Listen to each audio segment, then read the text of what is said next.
बेटा, अगर जमीन न छुड़ाई गई तो सरकार की लाल झंडी लग जाएगी। बड़ी बदनामी हुई हमारी। हमें अपनी जमीन बचानी होगी। जमीन इज्जत है हमारी, जमीन इज्जत है हमारी, जमीन इज्जत है हमारी।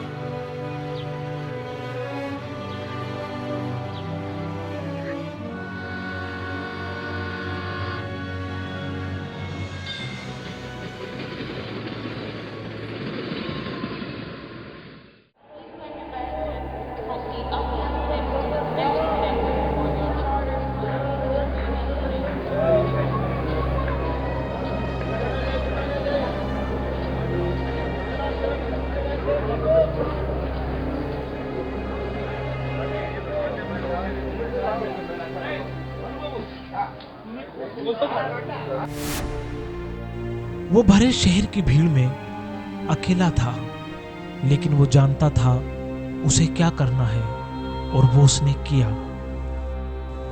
उसने जीतने के लिए दिल्ली को चुना। ये एक बड़ा शहर था जहां सब कुछ था।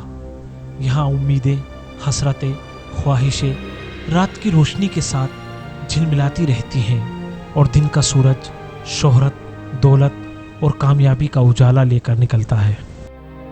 हर किसी को उसके हिस्से की रोशनी उसकी हैसियत और तकदीर के हिसाब से मिल जाती है।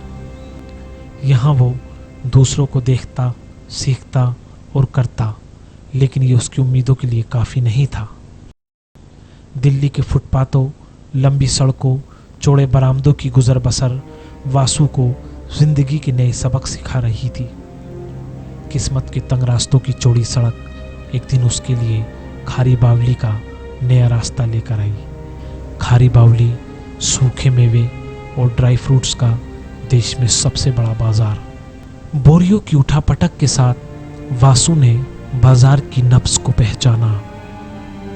एक बोरी बादाम तोड़ने की कीमत मिलती 35 रुपये। वासु ने मजदूरी की पुरानी दुनिया को छोड़ बादाम तोड़ने के इस नए खेल को समझना शुरू किया।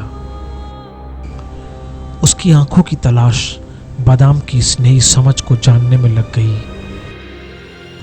उसने अपना रात दिन मजदूरी की तंगलियों से निकालकर बादाम के गोदामों को सौंप दिया और बादाम का खेल अपने नए नए रंग वासु को दिखाता रहा।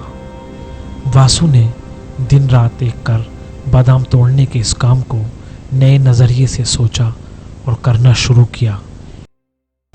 एक बोरी बादाम तोड़ने से शुरू हुए इस सफर को वासु ने बादाम के उत्पादन में बदला और उत्पादन का विस्तार वैश्विक परिदृश्य में किया। अपने पिता की गिरवी रखी जमीन को छुड़ाने के लिए गोंडा के एक छोटे से गांव से निकला बड़ी उम्मीदों और हसरतों वाले वासुदेव ने रच दिया था बादाम के शहर का ताना बाना।